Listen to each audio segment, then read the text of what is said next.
Alright, hello everybody. This is amount of products and percent yield, which is two of the three types of stoichiometry problems.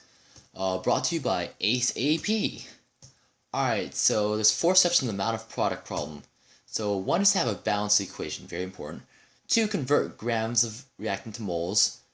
Three, use a mole ratio to convert moles of reactant to moles of product. And four, convert moles of product to grams. So 2 and 4 are done with the molar mass. And if you don't know that, you can go watch our stoichiometry video. Or stoichiometry basics, sorry, that's the title. Alright, so let's have this example problem. It's the combustion of propane, because blowing stuff up is fun. So problem says you're given 88.22 grams of propane. How many grams of carbon dioxide will be made? Well, you're like, well, how does that happen? So first step is to balance the equation. So I'll come out with a video on that soon.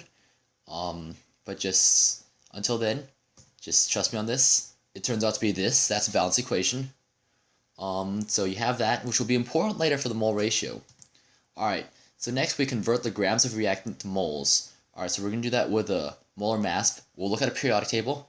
I just have it memorized now because that's what years of chemistry does to you. So that's what we're given, and then we're going to multiply it by this molar ratio. Sorry, molar mass. 1 mole of propane to 44.1 grams propane. And you can look that up on the periodic table yourself if you don't believe me. And we'll multiply that out, cancel out the units, because it's basically a conversion problem, as you'll discover is one of my tips to getting a 5. And you'll come up with 2 moles of propane.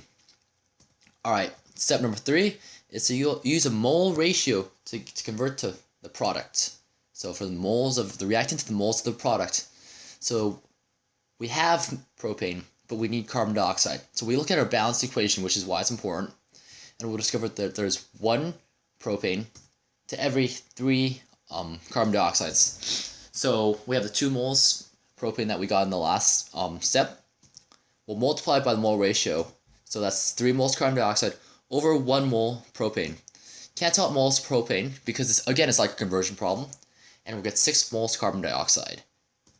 So step number 4 is to convert back to grams because that's what the problem asks to.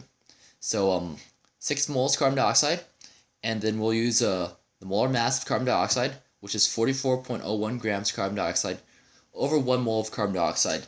You're probably wondering, like on the last one, on the step number 2, you're like, it's moles over grams, but now it's grams over moles. So you can flip it because these things are equal because they're conversion units, okay? Alright, so back to the problem. So we cancel out moles carbon dioxide, and we will get 264.06 grams carbon dioxide. That's a lot of carbon dioxide from burning propane. So, but wait, what about the percent yield? Really simple, just add a 5th step to all this. So let's just pretend that there's a 5% yield now, because this is a really bad reaction, but a 5 is what you want on the test, right? So now it's asking that what happens when there's 5% yield, how much will be made? So easy, just multiply by the percent yield.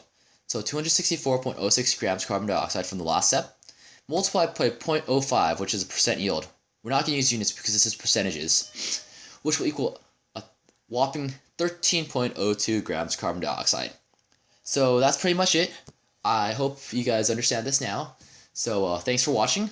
Like and subscribe, please. If you have any questions, again, comments. We hope you ace, okay? Good luck.